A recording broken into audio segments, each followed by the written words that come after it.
இறையேசுவில் பிரியமான சகோதரர்களே, சகோதரிகளே, இறைவனின் ஆசீரும் அருளும் இன்று உங்களோடு நிறைவாய் தங்கட்டும். இன்று ஆண்டின் பொதுக்காலத்தின் 23ஆம் ஞாயிறு. இன்று நம் சிந்தனைக்கு கொடுக்கப்பட்டிருக்கிற நலம் தரும் நற்செய்தி லூகாஸ் நற்செய்தி 21ஆம் அதிகாரம் 5 முதல் 19 வரை உள்ள இறைமுத்துக்கள். இன்று நம் சிந்தனைக்கு கொடுக்கப்பட்டிருக்கிற மைய கருத்து இடர் வரினும் தொடரும் நம்பிக்கை பயணம். அன்பார்ந்தவர்களே, இன்றைய நற்செய்தியில ஆண்டவர் இயேசு கிறிஸ்து இடர்களின் மத்தியிலே நமது நம்பிக்கை வாழ்வின் பயணம் தொடரக்கூடியது மிக மிக முக்கியமான ஒரு அம்சம். நம்பிக்கையாளன் என்பவனுக்கு அடித்தளம் என்பது எவ்வளவு துன்பங்கள் துயரங்கள் வந்தாலும் தன்னுடைய நம்பிக்கையிலே வேரூன்றி தொடர்ந்து வாழ்க்கையை முன்னோக்கி எடுத்து செல்வதுதான் என்பதை இன்றைய நற்செய்தி நமக்கு எடுத்து காட்டுகிறது. அன்பார்ந்தவர்களே, அண்மையில் ஒரு பொது அமர்விற்கு சென்ற பொழுது தனிப்பட்ட விதத்திலே ஒருவரோடொருவர் உரையாட வேண்டும் என்கிற சூழல் எனவே எனக்கு அருகில் இருந்த நைஜீரிய நாட்டை சார்ந்த ஒரு சகோதரரிடம் பேசிக் கொண்டிருந்தேன். அந்த அருட்பணியாளருடைய வாழ்க்கையின் மிக முக்கியமான தருணம் என்று அவர் பகிர்ந்து கொண்டது என்னவென்றால், ஒரு குறிப்பிட்ட நாள் இவர் திடீரென சில தீவிரவாதிகளால் கடத்தி செல்லப்பட்டிருக்கிறார். இவரிடம் மிக பெரிய ஒரு தொகை இவருக்காக ஈடு தொகையாக கேட்கப்பட்டிருந்தது. தன்னுடைய வாழ்க்கையில் இவ்வளவு பெரிய தொகையை எப்படி யார் கொடுத்து தம்மை மீட்பார் என்கிற எண்ணத்தோடு அவர் இருந்தார். ஆனால் அந்த தீவிரவாதிகள் பணம் வருவது காலதாமதமாகவே இவரை துன்புறுத்த தொடங்கி இருக்கிறார்கள். இவரை அடித்து உதைக்க தொடங்கியது. அதற்கு பின்னால் சாட்டை எடுத்து முதுகிலே அடித்தது. அங்குமிங்குமாக இழுத்து இவரை அவமானப்படுத்தியது.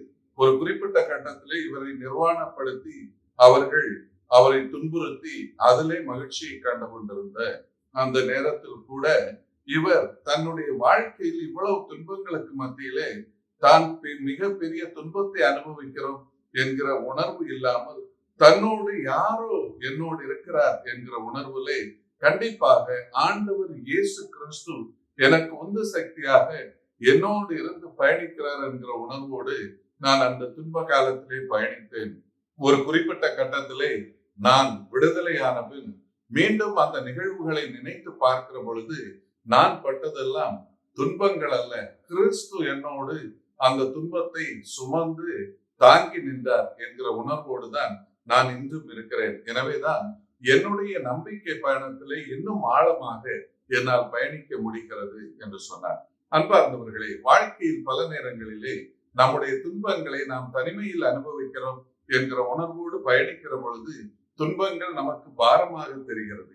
ஆனால் ஆண்டவர் இயேசு கிறிஸ்து நம்மோடு பயணிக்கிறார் என்கிற உணர்வோடு நாம் பயணிக்கக்கூடிய துன்பத்தின் காலம் நமக்கு கண்டிப்பாக ஒரு உந்து சக்தியாக தெரிகிறது. துன்பம் மிகப்பெரிய துன்பமாக இருப்பதில்லை. இதைத்தான் இன்றைய நற்செய்தியிலே ஆண்டவர் இயேசு கிறிஸ்து இறை அரசுக்கென வாழக்கூடிய எந்த ஒரு நம்பிக்கையாளனும் நீதி, உண்மை, நேர்மை இவற்றை இந்த சமூகத்திலே நிலைநிறுத்த அரும்பாடுகள் பட வேண்டும்.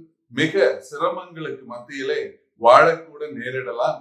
இருந்தாலும் தன்னுடைய நல்ல மதிப்பீடுகளை விட்டு கொடுக்க கூடாது என்கிறதை ஆண்டவர் இயேசு கிறிஸ்து இன்றைய நற்செய்தி வழியாக நமக்கு எடுத்து சொல்லுகிறார். அன்பார்ந்தவர்களே, இன்றைய நற்செய்தியிலே ஆண்டவர் இயேசு கிறிஸ்துவுடைய திருத்தூதர்கள் எருசலேம் தேவாலயத்தை பார்த்து பிரமித்து நிற்கக்கூடிய நிகழ்வையும் அதை பார்த்து இயேசு அவர்களுக்கு அந்த ஆலயத்தின் எதிர்காலம் எப்படி அமையவிருக்கிறது என்கிறதை பற்றியும் எடுத்து கூறுவதாய் இன்றைய நற்செய்தி அமைந்திருக்கிறது. அன்பார்ந்தவர்களே, இஸ்ரேலர்களுடைய வாழ்க்கையிலே இந்த ஆலயம் என்பது கடவுள் வாழும் இல்லமாக கருதப்பட்டது. ஏனென்றால் பல சூழ்நிலைகளிலே இறை பிரசன்னம் இந்த ஆலயத்தின் மீது வெளிப்பட்டதாக வேதநூல் நமக்கு வெளிப்படுத்துகிறது. யூதர்களுக்கு அவர்கள் வரலாற்றை பார்க்கிற பொழுது இந்த ஆலயம் ஆன்மீக வாழ்வின் மைய புள்ளியாக இருந்ததை நம்மால் பார்க்க முடிகிறது. சாலமோன் மன்னன் முதலாக கடவுளுக்கென ஒரு ஆலயத்தை அழகிய முறையிலே கட்டி எழுப்புகிறார். இந்த ஆலயம் கிமு 587ஆம் ஆண்டு இடித்து தரைமட்டமாக்கப்படுகிறது. ஏனென்றால் இந்த ஆண்டிலே இந்த யூதர்கள் பாபிலோனியர்களால் வீழ்த்தப்பட்டு பலரும் பாபிலோன் தேசத்திற்கு அடிமைகளாக எடுத்துச் செல்லப்படுகிறார்கள். ஆனால் அடிமைகளாக எடுத்துச் செல்லப்பட்ட அந்த சூழலிலே அடிமை வாழ்வை பாபிலோன் தேசத்திலே வாழ்ந்த இவர்கள் பலரும் ஒரு குறிப்பிட்ட கட்டத்திலே தங்கள் தேசத்திற்கு திரும்பி வருகிறார்கள். இரண்டாவது ஆலயத்தை இவர்கள் கட்டி எழுப்புகிறார்கள்.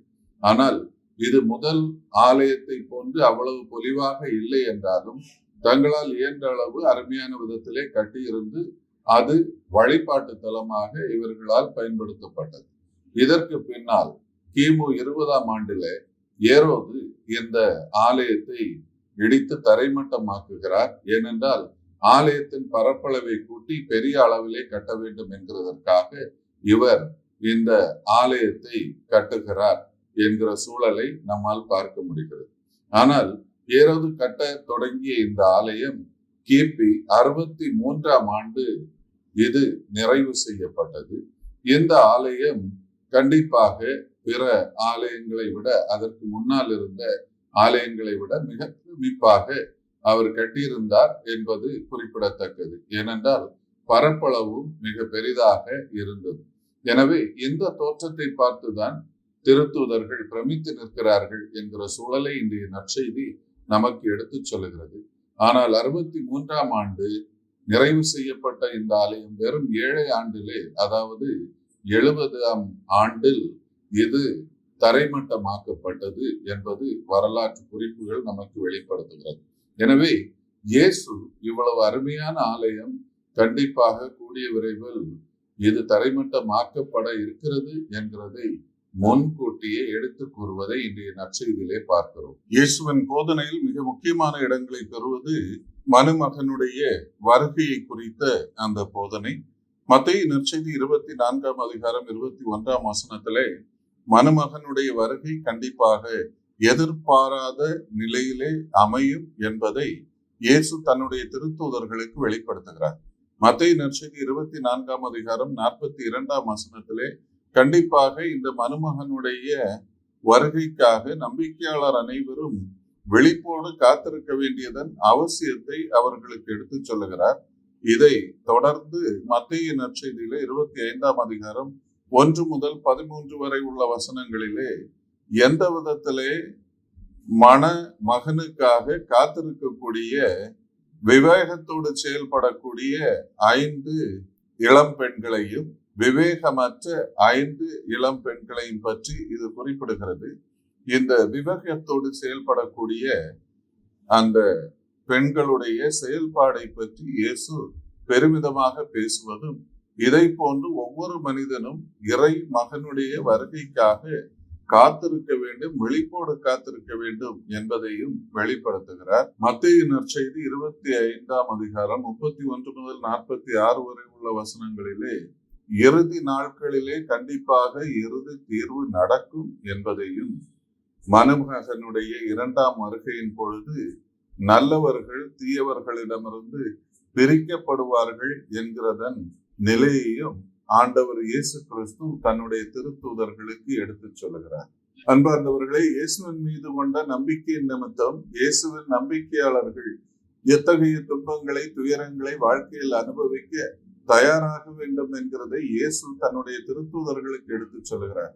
இந்த நிகழ்வுகள் கண்டிப்பாக இயேசுவின் விண்ணேற்புக்கு பின் திருத்தூதர்கள் தங்கள் வாழ்க்கையிலே அனுபவித்த நிகழ்வுகள் இதை எடுத்து கூறுவதாய் சான்று பகர்கின்றன.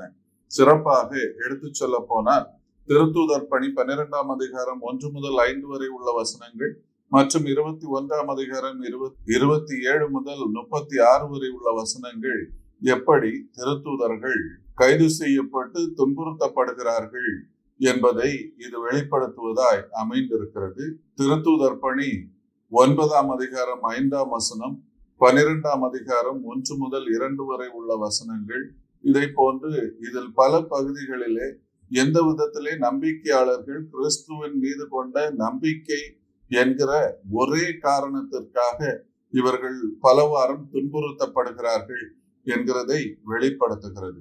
திருத்தூதர் பணி 17ஆம் அதிகாரம் 1 முதல் 5 வரை உள்ள வசனங்கள் மற்றும் 18 4 முதல் 7 வரை உள்ள வசனங்கள் எந்தெந்த விதங்களிலே இந்த இயேசுவின் நம்பிக்கையாளர்கள் ஜெபக்கூடங்களிலே துன்புறுத்தப்படுகிறார்கள் என்பதையும், அரசர்களோடும் கவர்னர்களோடும் எப்படி துன்பங்களை அனுபவிக்கிறார்கள் என்கிறதை பற்றியும், பல நேரங்களிலே இவர்கள் எப்படி தங்கள் நம்பிக்கையின் பொருட்டே பிறரால் வதைக்கப்படுகிறார்கள் என்கிறதையும் திருத்தூதர் பணி 21ஆம் அதிகாரம் 27ஆம் வசனம் மற்றும் 12ஆம் அதிகாரம் 1ஆம் வசனங்கள் நமக்கு குறிப்பிடுகிறது.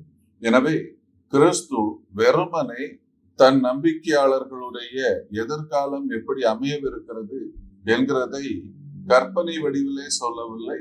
ஆனால் உண்மையிலேயே வாழ்க்கையில் இவர்கள் சந்திக்க வேண்டிய சவால்களை அவர் முன்னமே எடுத்து கூறி சென்றார் என்பதை இன்றைய நற்செய்தி நமக்கு சித்தரிக்கிறது. அன்பார்ந்தவர்களே, நம்பிக்கையில் மிக வேரூன்றி வாழக்கூடிய நபர்கள் என்றெல்லாம் நாம் சொல்லக்கூடிய பல மனிதர்கள் கூட வாழ்க்கையிலே கஷ்டங்கள், இடர்கள், வேதனைகள் வருகிற பொழுது எனக்கா இந்த நிலை என்கிற தடுமாற்றத்தோடு வாழ்க்கையில் பயணிக்கக்கூடிய சூழ்நிலைகளை பார்க்கிறோம். ஆனால் இன்றைய நற்செய்தி சொல்லுகிறது, உண்மை, நீதி, அன்பு போன்ற இறை அரசுக்குரிய விழுமியங்களை நிலைநிறுத்த வேண்டும் என்றால் கண்டிப்பாக நாம் பலவாறும் ஏளனங்களை ஏற்றுக்கொண்டுதான் ஆக வேண்டும்.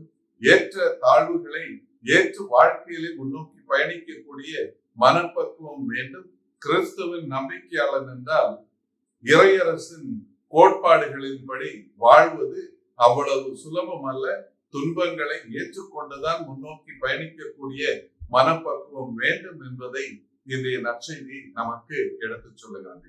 அன்பார்ந்தவர்களே, இதைத்தான் நாம் கிறிஸ்துவுக்கு பின்னால் வாழ்ந்த திருத்தூதர்களுடைய வாழ்க்கையிலும் சரி, தொடக்க திருச்சபையிலும் சரி, தங்கள் வாழ்விலே பல நேரங்களிலே தாங்கள் விண்ணரசின் விழுமியங்களை இந்த உலகத்திலே ஏற்று வாழ்வதற்கு பல தடைகளை மீறி அவர்கள் வாழ்ந்திருக்கிறார்கள் என்பது உண்மை. எனவேதான் பேதுரு எழுதிய முதல் திருமுகம் 1ஆம் அதிகாரம் 6ஆம் வசனத்திலே சொல்லுவார், பல நேரங்களிலே இந்த துன்பங்கள், வேதனைகள் பொன் எவ்வாறு குடமிடப்படுகிறதோ, நெருப்பிலிட்டு குடமிடப்பட்டு ஒரு உருவை பெறுகிறதோ, அதை போன்று நம்முடைய துன்பங்கள் நம்பிக்கை வாழ்வின் பயணத்திலே நமக்கு மீண்டும் உருமாற்றம் கொடுக்கக்கூடிய அனுபவங்களாக மாறுகிறது என்று தூய பேதுரு எடுத்து சொல்லுகிறார். இதைத்தான் ரோமேயருக்கு எழுதிய திருமுகம் 8ஆம் அதிகாரம் 33ஆம் வசனம் தூய பவுல் அடிகளார் சொல்லுவார், கிறிஸ்துவின் அன்பினின்று நம்மை பிரிப்பவன் எவன்? அன்பார்ந்தவர்களே, நம்முடைய வாழ்க்கையில் நாம் கிறிஸ்துவிலே வேரூன்றி இருந்தால் எத்தகைய துன்பங்களும் துயரங்களும் நம்மை தடுமாற செய்யாது என்கிறதை இன்றைய நற்செய்தி நமக்கு எடுத்து காட்டுகிறது. நம்முடைய வாழ்க்கையில் எத்தகைய சூழ்நிலைகள், எத்தகைய இடர்கள் வந்தாலும் நாம் நம்முடைய நம்பிக்கை பயணத்திலே தடுமாறாமல் கிறிஸ்துவில் நிலையாயிருந்து வாழ்க்கையில் பயணிக்கக்கூடிய அருளையும் ஆசீரையும் வேண்டி ஜெபிப்போம். இறைவன் உங்களையும் உங்கள் குடும்பங்களையும் நிறைவாக ஆசீர்வதிப்பாராக. ஆமென்.